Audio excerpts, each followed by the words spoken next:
Hi friends, welcome to mister media.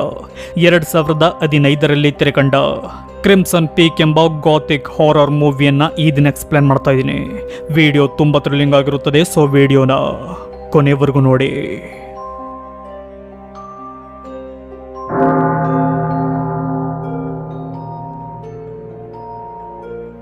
ಮೂವಿಯ ಮೊದಲ scene ಶುರುವಾಗುವುದು 1887ರ ಕಾಲದ ಅಮೆರಿಕಾದಲ್ಲಿ. ಆಗ ನಮಗೆ ತನ್ನ ತಾಯಿಯ ಸಾವಿನ ಫ್ಯುನರಲ್ನಲ್ಲಿರುವ ಈಡಿತ್ ಎಂಬ ಹುಡುಗಿ ಪರಿಚಯವಾಗ್ತಾಳೆ. ಸ್ನೇಹಿತರೆ, ಈಡಿತ್ಲ ತಂದೆ ಶ್ರೀಮಂತ ಬಿಸ್ನೆಸ್ ಮನ್ ಆಗಿರ್ತಾನೆ. ಹೀಗೆ ತನ್ನ ತಾಯಿಯ ಸಾವಿನ ಕಾರ್ಯ ಮುಗಿಸಿದ ಈಡಿತ್ ಮನೆಗೆ ಬರ್ತಾಳೆ. ರಾತ್ರಿಯ ಸಮಯದಲ್ಲಿ ಈಡಿತ್ ತನ್ನ ರೂಮ್ನಲ್ಲಿ ಮಲಗಿರಬೇಕಾದ್ರೆ ಅವಳಿಗೆ ಒಂದು ಭಯಾನಕ ಗೋಸ್ಟ್ ಕಾಣುತ್ತದೆ. ಅದನ್ನು ನೋಡಿದ ಈಡಿತ್ ಅತಿಯಾಗಿ ಹೆದರಿ ಮಲಗಲು ಪ್ರಯತ್ನ ಪಟ್ಟಾಗ ಆ ಗೋಸ್ಟ್ ಅವಳ ಬಳಿಯೇ ಬಂದು ಮಾತನಾಡುತ್ತದೆ. ಆಗ ನಮಗೆ ಗೊತ್ತಾಗುವುದೇನೆಂದರೆ ಈ ಗೋಸ್ಟ್ ಬೇರಾರೂ ಅಲ್ಲ, ಈಡಿತ್ನ ಸತ್ತು ಹೋದ ತಾಯಿ ಎಂದು. ಹೀಗೆ ಅವಳ ಪಕ್ಕ ಬಂದು ಮಲಗಿಕೊಂಡ ಅವಳ ತಾಯಿಯ ಭಯಾನಕ ಆತ್ಮ ಕ್ರಿಮ್ಸನ್ ಪೀಕ್ನ ಬಗ್ಗೆ ಎಚ್ಚರವಾಗಿರು ಎಂದು ಹೇಳುತ್ತದೆ. ಹಾಗೆಯೇ ಆ ಗೋಸ್ಟ್ ಮಾಯವಾಗುತ್ತದೆ. ತನ್ನ ತಾಯಿ ಏಕೆ ಈ ರೀತಿ ಬಂದು ನನಗೆ ಎಚ್ಚರಿಕೆ ಕೊಟ್ಟಳು ಎಂದು ಈಡಿತ್ಗೆ ಗೊತ್ತಾಗುವುದಿಲ್ಲ. ಆಗ ಸೀನ್ ಚೇಂಜ್ ಆಗುತ್ತದೆ. ಈ ಸೀನ್ ಶುರುವಾಗುವುದು 14 ವರ್ಷಗಳ ನಂತರ.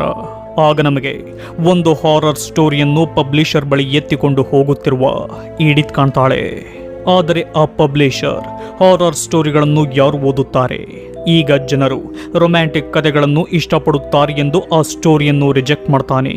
ಹೀಗೆ ಈಡಿತ್ ತನ್ನ ತಂದೆಯ ಆಫೀಸ್ನಲ್ಲಿಯೇ ಇರುವಾಗ ಅಲ್ಲಿಗೆ ಥಾಮಸ್ ಎಂಬ ವ್ಯಕ್ತಿ ಬರ್ತಾನೆ. ಆತ ತನ್ನ ಪ್ರಾಜೆಕ್ಟನ್ನು ಈ ಕಂಪನಿಯ ಇನ್ವೆಸ್ಟರ್ಸ್ಗಳಿಗೆ ತೋರಿಸಿ ಫಂಡ್ ಕಲೆಕ್ಟ್ ಮಾಡುವುದಕ್ಕೆಂದು ಇಂಗ್ಲೆಂಡ್ನಿಂದ ಇಲ್ಲಿಗೆ ಬಂದಿರುತ್ತಾನೆ. ಈಡಿತ್ನನ್ನು ಆತ ಮೀಟ್ ಮಾಡಿದ ಕೂಡಲೇ ತನ್ನ ಮೇಲೆ ಒಳ್ಳೆಯ ಅಭಿಪ್ರಾಯ ಅವಳಿಗೆ ಬರುವಂತೆ ಮಾಡಿದ ಥಾಮಸ್ ನಂತರ ಅವಳ ತಂದೆಯಾದ ಕಾರ್ಟರ್ನನ್ನು ಮೀಟ್ ಮಾಡಿ ತನ್ನ ಪ್ರಾಜೆಕ್ಟನ್ನು ಅಲ್ಲಿರುವ ಇನ್ವೆಸ್ಟರ್ಸ್ಗಳಿಗೆ ಒಂದು ಡೆಮೋ ತೋರಿಸ್ತಾನೆ. ಆದರೆ ಕಾರ್ಟರ್ಗೆ ಆ ಪ್ರಾಜೆಕ್ಟ್ ಇಷ್ಟವಾಗುವುದಿಲ್ಲ. ಥಾಮಸ್, ನಿನ್ನ ಈ ಪ್ರಾಜೆಕ್ಟನ್ನು 3 ದೇಶಗಳು ರಿಜೆಕ್ಟ್ ಮಾಡಿವೆ, ಹಾಗಾಗಿ ನೀನು ಇಲ್ಲಿಗೆ ಬಂದಿರುವೆ ಎಂದು ನನಗೆ ಗೊತ್ತು ಎಂದು ಹೇಳಿ ಅದನ್ನು ರಿಜೆಕ್ಟ್ ಮಾಡ್ತಾನೆ. ರಾತ್ರಿಯ ಸಮಯದಲ್ಲಿ ಕಾರ್ಟರ್ ಮನೆಗೆ ಡಾಕ್ಟರ್ ಆದ ಆಲನ್ ಎನ್ನುವವನು ಬರ್ತಾನೆ. ಸ್ನೇಹಿತರೆ, ಆಲನ್ ಈಡಿತ್ನ ಚೈಲ್ಡ್ಹುಡ್ ಫ್ರೆಂಡ್ ಆಗಿದ್ದು ಹಾಗೆಯೇ ಈಡಿತ್ನನ್ನು ಇಷ್ಟಪಡುತ್ತಿರುತ್ತಾನೆ. ಆಗ ಆಲನ್ ಹಾಗೂ ಕಾರ್ಟರ್ ಇಬ್ಬರು ಒಂದು ಪಾರ್ಟಿಗೆ ಹೋಗ್ತಾರೆ. ಆದರೆ ಅವರ ಜೊತೆ ಹೋಗದ ಈಡಿತ್ ತನ್ನ ಬುಕ್ಗಾಗಿ ಕೆಲ ಬುಕ್ಗಳನ್ನು ಓದುವಾಗ ಯಾರೋ ಬಾಗಿಲನ್ನು ತೆಗೆಯಲು ಪ್ರಯತ್ನ ಪಡ್ತಾರೆ. ಅದರಿಂದ ಈಡಿತ್ ಗಾಬರಿಯಾಗುವಾಗ ಬಾಗಿಲು ತನ್ನಷ್ಟಕ್ಕೆ ತಾನೇ ತೆರೆದು ಅವಳಿಗೆ ತನ್ನ ತಾಯಿಯ ಗೋಸ್ಟ್ 14 ವರ್ಷಗಳ ನಂತರ ಪುನಃ ಕಾಣುತ್ತದೆ. ಆಗ ಬಂದ ಆ ಗೋಸ್ಟ್ ಕ್ರಿಮ್ಸನ್ ಪೀಕ್ನ ಬಗ್ಗೆ ಎಚ್ಚರದಿಂದಿರು ಎಂದು ಹೇಳಿ ಮಾಯವಾಗುತ್ತದೆ. ಆಗ ಈಡಿತ್ ಯಾಕೆ ನನ್ನ ತಾಯಿ ಪದೇ ಪದೇ ಹೀಗೆ ಹೇಳುತ್ತಿದ್ದಾರೆ ಎಂದು ಯೋಚನೆ ಮಾಡುವಾಗ ಅವರ ಮನೆಗೆ ಥಾಮಸ್ ಬರ್ತಾನೆ. ಬಂದ ಆತ ಅವಳ ಜೊತೆ ಮಾತನಾಡುತ್ತಲೇ ತನ್ನ ಮಾತಿನಲ್ಲಿಯೇ ಇಂಪ್ರೆಸ್ ಮಾಡಿ ಅವಳನ್ನು ಅವಳ ತಂದೆ ಹೋಗಿರುವ ಪಾರ್ಟಿಗೇನೆ ಕರೆದುಕೊಂಡು ಹೋಗ್ತಾನೆ. ಹೋಗಿ ತನ್ನ ಅಕ್ಕನಾದ ಲೂಸಿಯಲ್ ಎನ್ನುವವಳನ್ನು ಪರಿಚಯ ಮಾಡಿಸ್ತಾನೆ. ಈಡಿತ್ ಈ ಥಾಮಸ್ ಜೊತೆ ಬಂದಿರುವುದು ಕಾರ್ಟರ್ಗೆ ಸ್ವಲ್ಪವೂ ಇಷ್ಟವಾಗುವುದಿಲ್ಲ. ಆಗ ಥಾಮಸ್ ತನ್ನ ಡ್ಯಾನ್ಸಿಂಗ್ ಸ್ಕಿಲ್ನಿಂದ ಈಡಿತ್ನನ್ನು ಇನ್ನೂ ಹೆಚ್ಚು ಸಂತೋಷಪಡಿಸ್ತಾನೆ.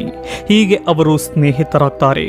ಇತ್ತ ಕಾರ್ಟರ್ ಹೋಲಿ ಎಂಬ ಡಿಟೆಕ್ಟಿವ್ ಅನ್ನು ತನ್ನ ಬಳಿ ಕರೆಸಿ ಅವನಿಗೆ ಒಂದು ಕೆಲಸ ಕೊಡ್ತಾನೆ. ಅದೇನೆಂದರೆ ಇಂಗ್ಲೆಂಡ್ನಿಂದ ಬಂದಿರುವ ಈ ಥಾಮಸ್ ಹಾಗೂ ಲೂಸಿಯಲ್ ಎಂಬ ಬ್ರದರ್ ಸಿಸ್ಟರ್ ಬಗ್ಗೆ ನನಗೆ ಗೊತ್ತಾಗಬೇಕು ಎಂದು ಅವನಿಗೆ ದುಡ್ಡು ಕೊಟ್ಟು ಕಳಿಸುತ್ತಾನೆ. ಇತ್ತ ಥಾಮಸ್ ಈಡಿತ್ ಜೊತೆ ಹೆಚ್ಚು ಕಾಲ ಕಳೆಯುತ್ತಾನೆ. ಹೀಗೆ ಅವರ ಪರಿಚಯ ಪ್ರೀತಿಯಾಗಿ ತಿರುಗಿ ಈಡಿತ್ ಕೂಡ ಅವನನ್ನು ಪ್ರೀತಿಸಲು ಶುರು ಮಾಡ್ತಾಳೆ. ಇತ್ತ ಕಾರ್ಟರ್ ಬಳಿ ಹೋಲಿ ಬಂದು ಅಕ್ಕ ತಮ್ಮನ ಬಗ್ಗೆ ಕಲೆಕ್ಟ್ ಮಾಡಿರುವ ಕೆಲವು ವಿಷಯಗಳನ್ನು ಹೇಳಿದಾಗ ಕಾರ್ಟರ್ಗೆ ಗಾಬರಿಯಾಗುತ್ತದೆ.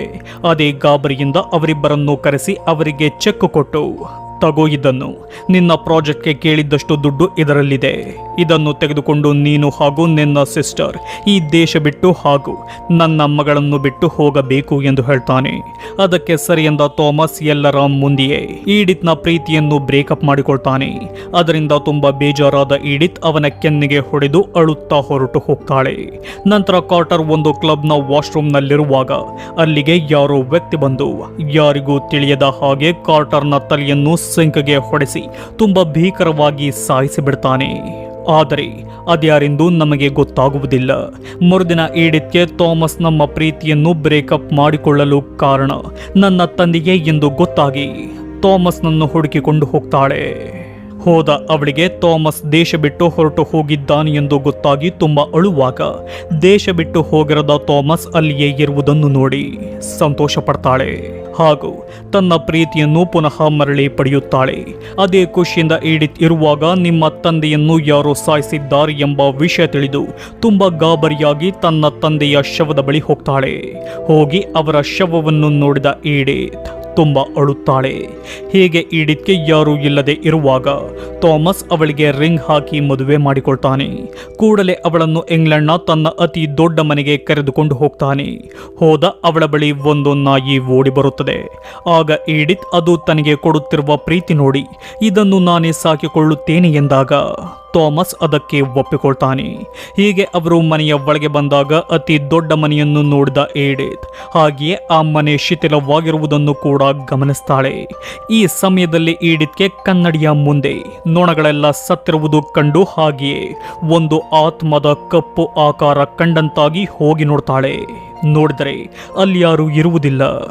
ಆಗ ಥಾಮಸ್ ಬಳಿ ಹೋದ ಈಡಿತ್ ನಿನ್ನ ಅಕ್ಕನನ್ನು ಬಿಟ್ಟು ಬೇರೆ ಯಾರಾದರೂ ಇಲ್ಲಿ ಇದ್ದಾರೆ ಎಂದು ಕೇಳ್ತಾಳೆ. ಅದಕ್ಕೆ ಥಾಮಸ್ ಇಲ್ಲವೆಂದಾಗ ನನಗೆ ಕನ್ನಡಿಯಲ್ಲಿ ಯಾರೋ ಕಂಡಂತಾಯಿತು ಎಂದು ಹೇಳ್ತಾಳೆ.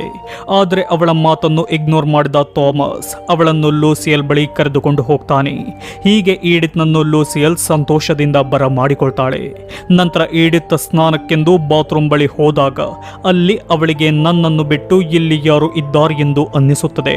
ಆಗ ನಮಗೆ ಒಂದು ಭಯಾನಕ ಗೋಸ್ಟ್ ಕಾಣುತ್ತದೆ. ತಿರುಗಿ ನೋಡಿದರೆ ಅವಳಿಗೆ ಆ ಗೋಸ್ಟ್ ಕಾಣುವುದಿಲ್ಲ. ಆಗ ಭಯಗೊಂಡ ಈಡಿತ್ ಈ ವಿಷಯವನ್ನು ಥಾಮಸ್ಗೆ ಹೇಳ್ತಾಳೆ. ಆಗ ಅವಳಿಗೆ ಸಮಾಧಾನ ಮಾಡಿದ ಥಾಮಸ್ ಅವಳಿಗೆ ಕುಡಿಯಲು ಟೀ ಕೊಟ್ಟು ರೆಸ್ಟ್ ಮಾಡಲು ಹೇಳ್ತಾನೆ. ಅವರು ರೂಮ್ನಲ್ಲಿ ಮಾತನಾಡುತ್ತಿರುವುದನ್ನು ಅವರಿಗೆ ತಿಳಿಯದ ಹಾಗೆ ಲೂಸಿಯಲ್ ಬಾಗಿಲ ಹೋಲ್ನಲ್ಲಿ ನೋಡುತ್ತಿರುವುದು ನಮಗೆ ಕಾಣುತ್ತದೆ. ಇತ್ತ ಆಲನ್ಗೆ ಈಡಿತ್ ತನ್ನ ಪೂರ್ತಿ ಆಸ್ತಿಯನ್ನು ಇಂಗ್ಲೆಂಡ್ಗೆ ಟ್ರಾನ್ಸ್ಫರ್ ಮಾಡಿಸಿಕೊಳ್ಳುತ್ತಿದ್ದಾಳೆ ಎಂದು ಗೊತ್ತಾಗಿ ಕಾರ್ಟರ್ನ ಚೆಕ್ ಅನ್ನು ಗಮನಿಸ್ತಾನೆ. ಅದರಲ್ಲಿ ಕಾರ್ಟರ್ ಕೊನೆಯದಾಗಿ ಥಾಮಸ್ಗೆ ಚೆಕ್ ಕೊಟ್ಟಿದ್ದಾನೆ ಎಂದು ಗೊತ್ತಾಗಿ ಆಲನ್ಗೆ ಥಾಮಸ್ನ ಮೇಲೆ ಅನುಮಾನ ಬರುತ್ತದೆ. ಇತ್ತ ಈಡಿತ್ ತನ್ನ ಗಂಡನಾದ ಥಾಮಸ್ ಜೊತೆ ಕೆಲ ಹೊತ್ತು ಟೈಮ್ ಸ್ಪೆಂಡ್ ಮಾಡಲು ನೋಡಿದಾಗಲೆಲ್ಲ ಅಲ್ಲಿಗೆ ಲೂಸಿಯಲ್ ಟೀ ಜೊತೆಗೆ ಬಂದು ಅವರ ಬಳಿಯೇ ಇರುತ್ತಿರುತ್ತಾಳೆ. ರಾತ್ರಿಯ ಸಮಯದಲ್ಲಿ ಈಡಿತ್ ಹೊಟ್ಟೆ ನೋವೆಂದು ಎದ್ದು ಕೂತಾಗ ಅವಳ ಪಕ್ಕದಲ್ಲಿ ಥಾಮಸ್ ಇರುವುದಿಲ್ಲ. ಆಗ ಅವಳಿಗೆ ಕ್ಲೋಸೆಟ್ನಲ್ಲಿ ಏನೋ ಶಬ್ದ ಕೇಳಿದಂತಾಗಿ ಅದನ್ನು ತೆಗೆದು ನೋಡ್ತಾಳೆ. ಆದರೆ ಅಲ್ಲಿಯೇ ಇದ್ದ ಆ ಗೋಸ್ಟ್ ಆ ಕ್ಲೋಸೆಟ್ ಅನ್ನು ಕ್ಲೋಸ್ ಮಾಡಿಕೊಳ್ಳುತ್ತದೆ. ಆದರೂ ಬಿಡದ ಈಡಿತ್ ಅದನ್ನು ತೆಗೆದಾಗ ಅದರಲ್ಲಿ ಆಗಿನ ಕಾಲದ ಚಿಕ್ಕ ಸಿಲಿಂಡರ್ ರೀತಿ ಇರುವ ವಾಯ್ಸ್ ರೆಕಾರ್ಡ್ ಟೇಪ್ಗಳು ಕಾಣುತ್ತವೆ. ಆಗ ಅದನ್ನು ಅಲ್ಲಿಯೇ ಇಟ್ಟಾಗ ಅವಳಿಗೆ ನೆಲದಿಂದ ಎದ್ದು ಬರುತ್ತಿರುವ ಭಯಾನಕ ಗೋಸ್ಟ್ ಕಂಡು ಕಿರುಚಿ ಅಲ್ಲಿಂದ ಬೇಸ್ಮೆಂಟ್ಗೆ ಹೋಗ್ತಾಳೆ. ಹೋದ ಅವಳಿಗೆ ಹಲವಾರು ದೊಡ್ಡ ತೊಟ್ಟಿಗಳ ರೀತಿ ಇರುವ ಜಾಗ ಕಾಣುತ್ತದೆ. ಹಾಗೆಯೇ ಅವಳಿಗೆ ಎನೋಲಾ ಎಂಬ ಒಂದು ಬಾಕ್ಸ್ ಕಂಡು ಏನಿದೆಂದು ಯೋಚನೆ ಮಾಡುತ್ತಾ ಆ ಬೇಸ್ಮೆಂಟ್ನಿಂದ ಹೊರಬರ್ತಾಳೆ. ಮರುದಿನ ಬೆಳಿಗ್ಗೆ ಈಡಿತ್ ತನ್ನ ಪ್ರಾಜೆಕ್ಟ್ ಕೆಲಸದಲ್ಲಿ ಬ್ಯುಸಿಯಾಗಿರುವ ಥಾಮಸ್ ಬಳಿ ಹೋಗಿ ಈ ಮನೆಯಲ್ಲಿ ಯಾರಾದರೂ ಸತ್ತಿದ್ದರ ಎಂದು ಕೇಳ್ತಾಳೆ. ಅದಕ್ಕೆ ಥಾಮಸ್ ಇದು ನಮ್ಮ ಪೂರ್ವಜರು ಬಾಳಿ ಬದುಕಿದಂಥ ಮನೆ, ಅಷ್ಟು ಹಳೆಯದಾದ ಈ ಮನೆಯಲ್ಲಿ ಸಾವುಗಳಾಗಿರುವುದು ಸಾಮಾನ್ಯದ ವಿಷಯ ಎಂದು ಹೇಳಿ ಈ ಜಾಗವನ್ನು ಕ್ರಿಮ್ಸನ್ ಪೀಕ್ ಎಂದು ಕೂಡ ಹೇಳುತ್ತಾರೆ ಎಂದು ಹೇಳ್ತಾನೆ. ಆ ಮಾತನ್ನು ಕೇಳಿದ ಈಡಿತ್ಗೆ ಶಾಕ್ ಆಗುತ್ತದೆ. ನನ್ನ ತಾಯಿ ಹೇಳುತ್ತಿದ್ದ ಕ್ರಿಮ್ಸನ್ ಪೀಕ್ ಇದೇನಾ ಎಂದು ಈಡಿತ್ ಗಾಬರಿಯಾಗ್ತಾಳೆ. ಇತ್ತ ಆಲನ್ಗೆ ಲಾಯರ್ನಿಂದ ಒಂದು ವಿಷಯ ತಿಳಿಯುತ್ತದೆ. ಅದೇನೆಂದರೆ ಈ ಥಾಮಸ್ ಬಗ್ಗೆ ತಿಳಿಯಲು ಕಾರ್ಟರ್ ಒಬ್ಬ ಹೋಲಿ ಎಂಬ ಡಿಟೆಕ್ಟಿವ್ ಅನ್ನು ನೇಮಿಸಿದ್ದ. ಥಾಮಸ್ ಬಗ್ಗೆ ನಾವು ತಿಳಿದುಕೊಳ್ಳುವಷ್ಟರಲ್ಲಿ ಅವನನ್ನು ಯಾರೋ ಸಾಯಿಸಿಬಿಟ್ಟರು. ಅವನಿದ್ದಿದ್ದರೆ ಥಾಮಸ್ ಈಡಿತ್ನನ್ನು ಮದುವೆಯಾಗಲು ಬಿಡುತ್ತಿರಲಿಲ್ಲವೆಂದು ಹೇಳ್ತಾನೆ. ಇತ್ತ ಈಡಿತ್ ರಕ್ತದ ವಾಂತಿ ಮಾಡುತ್ತಾ ನಿದ್ದೆಯಿಂದ ಎಚ್ಚರವಾಗ್ತಾಳೆ. ಎದ್ದು ನೋಡಿದರೆ ಈಗಲೂ ಥಾಮಸ್ ಬೆಡ್ನಲ್ಲಿ ಇರುವುದಿಲ್ಲ.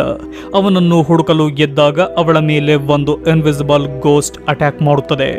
ಆಗ ಅವಳಿಗೆ ಬಾತ್ರೂಮ್ನಿಂದ ಏನೋ ಶಬ್ದ ಕೇಳಿ ನೋಡಿದರೆ ಬಾತ್ ಟಬ್ನಲ್ಲಿರುವ ಭಯಾನಕ ಗೋಸ್ಟ್ ನೋಡಿ ಈಡಿತ್ ಹೆದರಿ ಅಲ್ಲಿಂದ ಹೊರಬಂದಾಗ ಅಲ್ಲಿಯೂ ಅವಳಿಗೆ ಮತ್ತೊಂದು ಗೋಸ್ಟ್ ಕಂಡು ಕಿರುಚಿಕೊಂಡು ಓಡಿ ಹೋಗ್ತಾಳೆ. ಆಗ ಅವಳಿಗೆ ಲೂಸಿಯಲ್ ಹಾಗೂ ಥಾಮಸ್ ಸಿಕ್ಕಿ ಅವರಿಗೆ ನಡೆದ ವಿಷಯ ಹೇಳ್ತಾಳೆ. ಆಗ ಅವಳಿಗೆ ಸಮಾಧಾನ ಮಾಡಿದ ಇಬ್ಬರು ಅವಳಿಗೆ ಕುಡಿಯಲು ಟೀ ಕೊಡ್ತಾರೆ. ಇತ್ತ ಆಲನ್ ಹೋಲಿಯನ್ನು ಮೀಟ್ ಮಾಡ್ತಾನೆ. ಥಾಮಸ್ ಬಗ್ಗೆ ನಿನಗೇನು ಗೊತ್ತಿದೆ ಎಂದು ಕೇಳಿದಾಗ ಥಾಮಸ್ಗೆ ಈಗಾಗಲೇ ಮದುವೆಯಾಗಿರುವುದರ ಬಗ್ಗೆ ಅವನಿಗೆ ಹೇಳ್ತಾನೆ. ಇತ್ತ ಏಡಿತ್ಲ ಮೈಂಡ್ ಫ್ರೆಶ್ ಆಗಲಿ ಎಂದು ಥಾಮಸ್ ಅವಳನ್ನು ಪೋಸ್ಟ್ ಆಫೀಸ್ಗೆ ಕರೆದುಕೊಂಡು ಹೋಗ್ತಾನೆ. ಅಲ್ಲಿ ಅವಳಿಗೆ ಥಾಮಸ್ಗೆ ಕೆಲವು ದೇಶಗಳಿಂದ ಬಂದಿರುವ ಲೆಟರ್ಗಳು ಕಾಣುತ್ತವೆ. ಆಗ ಬಂದ ಥಾಮಸ್ ಅತಿಯಾಗಿ ಹಿಮ ಬರುತ್ತಿರುವ ಕಾರಣ ನಾವು ಈ ದಿನ ಇಲ್ಲಿಯೇ ಉಳಿದುಕೊಳ್ಳಬೇಕು ಎಂದು ಹೇಳಿ ಅವರಿಬ್ಬರು ಅಲ್ಲಿಯೇ ಇರುವ ಒಂದು ರೂಮ್ನಲ್ಲಿ ಸ್ಟೇ ಆಗ್ತಾರೆ. ಮೊದಲ ಬಾರಿಗೆ ಅವರು ಒಂದೇ ರೂಮಿನಲ್ಲಿ ಆ ರಾತ್ರಿಯನ್ನು ಕಳೆಯುತ್ತಾರೆ. ಮರುದಿನ ಅವರು ಮನೆಗೆ ಹೋದಾಗ ಈಡಿತ್ ಲೂಸಿಯಲ್ ಬಳಿ ಮಾತನಾಡಲು ಹೋಗ್ತಾಳೆ. ಆಗ ಲೂಸಿಯಲ್, ರಾತ್ರಿ ನೀನು ಹಾಗೂ ಥಾಮಸ್ ಒಟ್ಟಿಗೆ ರಾತ್ರಿಯನ್ನು ಕಳೆದರಾ ಎಂದು ಕೇಳ್ತಾಳೆ. ಅದಕ್ಕೆ ಈಡಿತ್ ಹೌದು ಎಂದಾಗ ಅತಿಯಾಗಿ ಕೋಪ ಮಾಡಿಕೊಂಡ ಲೂಸಿಯಲ್ ಆ ಕೋಪವನ್ನು ಅವಳಿಗೆ ತೋರಿಸ್ತಾಳೆ. ಆಗ ಏಡಿತ್, ನಾನು ಮತ್ತು ಥಾಮಸ್ ಗಂಡ ಹೆಂಡತಿ, ನಾವು ಒಟ್ಟಿಗೆ ಇರುವುದರಲ್ಲಿ ಏನು ತಪ್ಪು ಎಂದಾಗ ಲೂಸಿಯಲ್ ಏನು ಮಾತನಾಡುವುದಿಲ್ಲ. ಆಗ ಏಡಿತ್ಗೆ ಲೂಸಿಯಲ್ ಬಳಿ ಇರುವ ಎನೋಲಾ ಎಂಬ ಕೀ ಕಾಣುತ್ತದೆ. ಆಗ ಕೂಡಲೇ ಏಡಿತ್ ಲೂಸಿಯಲ್ಗೆ ಗೊತ್ತಾಗದಂತೆ ಆ ಕೀಯನ್ನು ಕದಿಯುತ್ತಾಳೆ. ನಂತರ ಬೇಸ್ಮೆಂಟ್ಗೆ ಹೋದ ಏಡಿತ್ ಆ ಕೀಯಿಂದ ಎನೋಲಾ ಎಂಬ ಬಾಕ್ಸ್ ಅನ್ನು ತೆಗೆಯುತ್ತಾಳೆ. ತೆಗೆದು ನೋಡಿದರೆ ಅವಳಿಗೆ 3 ಎನ್ವಲಪ್ ಸಿಕ್ಕಿ ಆ 3 ಎನ್ವಲಪ್ಗಳಲ್ಲಿ ಏನಿದೆ ಎಂದು ನೋಡಲು ಮುಂದಾಗ್ತಾಳೆ. ಹಾಗೂ ಕ್ಲೋಸೆಟ್ನಲ್ಲಿ ಕಂಡಿದ್ದ ಆ ರೆಕಾರ್ಡ್ ಟೇಪ್ಗಳನ್ನು ಕೂಡ ಕೇಳುತ್ತಾಳೆ. ಇವೆರಡರಿಂದ ಏಡಿತ್ಗೆ ಇವರಿಬ್ಬರ ಡಾರ್ಕ್ ಹಿಸ್ಟರಿ ಬಗ್ಗೆ ತಿಳಿಯುತ್ತದೆ. ಅದೇನೆಂದರೆ ಸ್ನೇಹಿತರೆ ಪ್ರಾಜೆಕ್ಟ್ ಎಂದು ಬೇರೆ ಬೇರೆ ದೇಶಗಳಿಗೆ ಹೋಗುವ ಈ ಥಾಮಸ್ ಅಲ್ಲಿರುವ ಶ್ರೀಮಂತ ಮನೆಯ ಹೆಣ್ಣು ಮಕ್ಕಳನ್ನು ಪ್ರೀತಿಸುವ ರೀತಿ ನಾಟಕವಾಡಿ ನಂತರ ಅವರನ್ನು ಮದುವೆ ಮಾಡಿಕೊಂಡು ಇಂಗ್ಲೆಂಡ್ಗೆ ಕರೆಸಿಕೊಳ್ತಾನೆ. ಹೀಗೆ ಥಾಮಸ್ 3 ಜನರನ್ನು ಮದುವೆ ಮಾಡಿಕೊಂಡಿದ್ದಾನೆ. ನಂತರ ಅವರ ಆಸ್ತಿಯನ್ನು ತಮ್ಮದಾಗಿಸಿಕೊಂಡು ಲೂಸಿಯಲ್ ಹಾಗೂ ಥಾಮಸ್ ಅವರು ಕುಡಿಯುವ ಟೀಯಲ್ಲಿ ವಿಷ ಬೆರೆಸಿ ಅವರನ್ನು ಸಾಯಿಸುತ್ತಾರೆ. ಆ ನಾಯಿಯು ಕೂಡ ಅವನ ಹೆಂಡತಿಯರಲ್ಲಿ ಒಬ್ಬರದು ಎಂದು ಗೊತ್ತಾಗುತ್ತದೆ. ಆಗ ಏಡಿತ್ಗೆ ತಿಳಿಯುವುದೇನೆಂದರೆ ನನಗೆ ಹೊಟ್ಟೆ ನೋವು ಹಾಗೂ ರಕ್ತದ ವಾಂತಿ ಬರಲು ಕಾರಣ ಇವರು ನನಗೆ ಕೊಡುತ್ತಿದ್ದ ಆ ವಿಷದ ಟೀ ಎಂದು ಗೊತ್ತಾಗಿ ಏಡಿತ್ ಅಲ್ಲಿಂದ ಓಡಿ ಹೋಗಲು ಹೊರಗೆ ಹೋಗ್ತಾಳೆ. ಹೋಗಿ ನೋಡಿದರೆ ಅತಿಯಾಗಿ ಹಿಮ ಬೀಳುತ್ತಿದ್ದ ಕಾರಣ ಹೋಗಲು ಆಗುವುದಿಲ್ಲ. ಆಗ ಪಾಯ್ಸನ್ ನಿಂದ ಏಡಿತ್ ಪ್ರಜ್ಞೆ ತಪ್ತಾಳೆ. ಎಚ್ಚರವಾದಾಗ ಅಲ್ಲಿಗೆ ಲೂಸಿಯಲ್ ಟೀ ಹಾಗೂ ಊಟವನ್ನು ತೆಗೆದುಕೊಂಡು ಬರ್ತಾಳೆ. ಆದರೆ ಈ ಬಾರಿ ಏಡಿತ್ ಟೀ ಕುಡಿಯುವುದಿಲ್ಲ. ಆಗ ಲೂಸಿಯಲ್ ಅವಳಿಗೆ ಊಟ ತಿನ್ನಿಸ್ತಾಳೆ. ಆಗ ನಮಗೆ ಗೊತ್ತಾಗುವುದೇನೆಂದರೆ ಈ ಲೂಸಿಯಲ್ ಆ ಊಟಕ್ಕೂ ವಿಷ ಹಾಕಿದ್ದಾಳೆ ಎಂದು. ಇತ್ತ ಲೂಸಿಯಲ್ ಬಳಿ ಹೋದ ಥಾಮಸ್ ಏಡಿತ್ಗೆ ಯಾವುದೇ ಕಾರಣಕ್ಕೂ ವಿಷ ಹಾಕಬೇಡ, ನಾನು ಅವಳನ್ನು ನಿಜವಾಗಿಯೂ ಪ್ರೀತಿ ಮಾಡುತ್ತಿರುವೆ ಎಂದು ಹೇಳ್ತಾನೆ. ಅವನ ಮಾತನ್ನು ಕೇಳಿದ ಲೂಸಿಯಲ್ಗೆ ತುಂಬಾ ಕೋಪ ಬರುತ್ತದೆ. ಇತ್ತ ಆಲನ್ ಏಡಿತ್ ಪ್ರಾಬ್ಲಮ್ನಲ್ಲಿದ್ದಾಳೆ ಎಂದು ತಿಳಿದು ಅವಳನ್ನು ಕರೆದುಕೊಂಡು ಬರಲು ಇಂಗ್ಲೆಂಡ್ಗೇನೆ ಬಂದಿರುತ್ತಾನೆ. ಇತ್ತ ಏಡಿತ್ನ ಆರೋಗ್ಯ ತುಂಬಾ ಹದಗೆಟ್ಟು ರಕ್ತದ ವಾಂತಿ ಮಾಡುತ್ತಿರುತ್ತಾಳೆ. ಅದೇ ಸಮಯಕ್ಕೆ ಲೂಸಿಯಲ್ನಿಂದ ಸತ್ತಿರುವ ಥಾಮಸ್ನ ಹೆಂಡತಿಯ ಆತ್ಮ ಅವಳಿಗೆ ಕಾಣುತ್ತದೆ. ಆ ಆತ್ಮ ಅವಳಿಗೇನು ಮಾಡದೆ ಒಂದು ಸೀಕ್ರೆಟ್ ದಾರಿಯನ್ನು ತೋರಿಸಿದಾಗ ಏಡಿತ್ ಅತ್ತ ಕಡೆ ಹೋಗ್ತಾಳೆ. ಹೋದ ಅವಳಿಗೆ ಒಂದು ರೂಮ್ ಕಂಡು ಅಲ್ಲಿ ಥಾಮಸ್ ಮತ್ತು ಲೂಸಿಯಲ್ ಗಂಡ ಹೆಂಡತಿಯ ರೀತಿ ತುಂಬಾ ಕ್ಲೋಸ್ ಆಗಿರುವುದನ್ನು ನೋಡಿದ ಏಡಿತ್ ತುಂಬಾ ಶಾಕ್ ಆಗ್ತಾಳೆ. ಅದೇ ನೋವಿನಿಂದ ಏಡಿತ್ ಅಳುತ್ತಾ ಹೊರ ಬಂದಾಗ ಅಲ್ಲಿಗೆ ಬಂದ ಲೂಸಿಯಲ್, ನೀನು ನೋಡಿದ್ದೆಲ್ಲ ನಿಜ, ಆತ ನನ್ನ ತಮ್ಮನೇ ಆಗಿರಬಹುದು, ಆದರೆ ನಾನವನನ್ನು ಬೇರೆ ಯಾರಿಗೂ ಬಿಟ್ಟು ಕೊಡುವುದಿಲ್ಲ, ಅವನು ನನ್ನವನು ಮಾತ್ರ ಎಂದು ಹೇಳಿ ಏಡಿತ್ನನ್ನು ಮೇಲಿನ ಫ್ಲೋರ್ನಿಂದ ಕೆಳಗೆ ತಳ್ಳಿಬಿಡ್ತಾಳೆ. ಆಗ ಪ್ರಜ್ಞೆ ತಪ್ಪಿದ್ದ ಏಡಿತ್ಗೆ ಎಚ್ಚರವಾದಾಗ ಅವಳಿಗೆ ಬ್ಯಾಂಡೇಜ್ ಹಾಕುತ್ತಿರುವ ಆಲನ್ ಕಾಣ್ತಾನೆ. ಆಗ ಆಲನ್ ಅವಳನ್ನು ಅಲ್ಲಿಂದ ಕರೆದುಕೊಂಡು ಹೋಗಲು ನೋಡಿದಾಗ ಅವರು ಬಿಡುವುದಿಲ್ಲ. ಆಲನ್ಗೆ ನಮ್ಮ ಬಗ್ಗೆ ಎಲ್ಲ ಗೊತ್ತಾಗಿದೆ ಎಂದು ತಿಳಿದ ಲೂಸಿಯಲ್ ಅವನಿಗೆ ಚಾಕುವಿನಿಂದ ಚುಚ್ಚುತ್ತಾಳೆ. ನಂತರ ಥಾಮಸ್ಗೆ ಅವನನ್ನು ಸಾಯಿಸು ಎಂದು ಹೇಳ್ತಾಳೆ. ಆಗ ಚಾಕು ಹಿಡಿದು ಅವನ ಬಳಿ ಹೋದ ಥಾಮಸ್ ಲೂಸಿಯಲ್ಗೆ ಕೇಳದ ಹಾಗೆ ಅವನಿಗೆ ಹೀಗೆ ಹೇಳ್ತಾನೆ, ಲೂಸಿಯಲ್ ಏಡಿತ್ನನ್ನು ನಿಜವಾಗಿಯೂ ಸಾಯಿಸುತ್ತಾಳೆ, ಆಗಾಗಬಾರದು, ಏಕೆಂದರೆ ಏಡಿತ್ನನ್ನು ನಾನು ನಿಜವಾಗಿಯೂ ಪ್ರೀತಿಸುತ್ತಿರುವೆ, ಹಾಗಾಗಿ ನೀನು ಕೂಡ ಸಾಯಬಾರದು.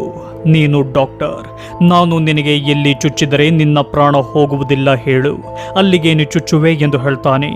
ಆಗ ಆಲನ್ ಹೊಟ್ಟೆಯ ಒಂದು ಜಾಗ ತೋರಿಸಿದಾಗ ಥಾಮಸ್ ಅಲ್ಲಿಗೇನೆ ಚುಚ್ಚಿ ಅವನನ್ನು ಬೇಸ್ಮೆಂಟ್ಗೆ ಎಳೆದುಕೊಂಡು ಹೋಗ್ತಾನೆ.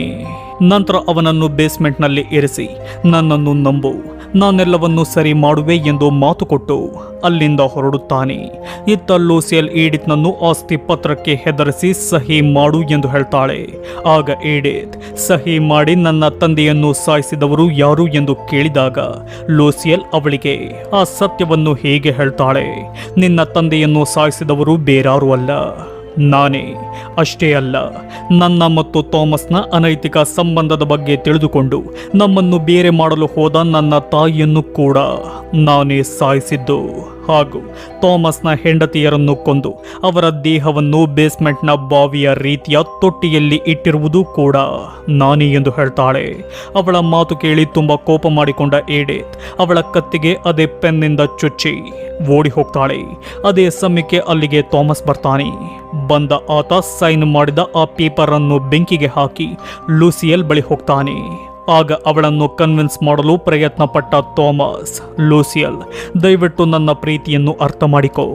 ನಾನು ಈಡಿತ್ನನ್ನು ಕಳೆದುಕೊಳ್ಳಲು ಇಷ್ಟಪಡುವುದಿಲ್ಲ. ನಾವೆಲ್ಲರೂ ದೂರ ಹೋಗಿ ಸುಖವಾಗಿ ಬಾಳೋಣ ಎಂದು ಹೇಳ್ತಾನೆ.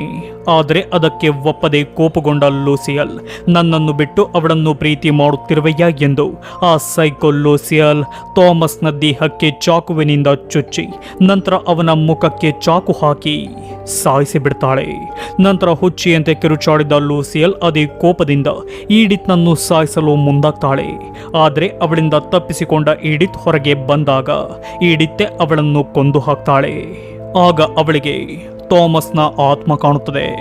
ಆಗ ಏಡಿತ್ ಬೇಸ್ಮೆಂಟ್ನಲ್ಲಿದ್ದ ಆಲನ್ ಅನ್ನು ಕರೆದುಕೊಂಡು ಅಲ್ಲಿಂದ ಹೋಗಲು ನೋಡಿದಾಗ ಅವರ ಸಹಾಯಕ್ಕಾಗಿ ಅಲ್ಲಿಗೆ ಆ ಊರ ಜನರು ಬರ್ತಾರೆ.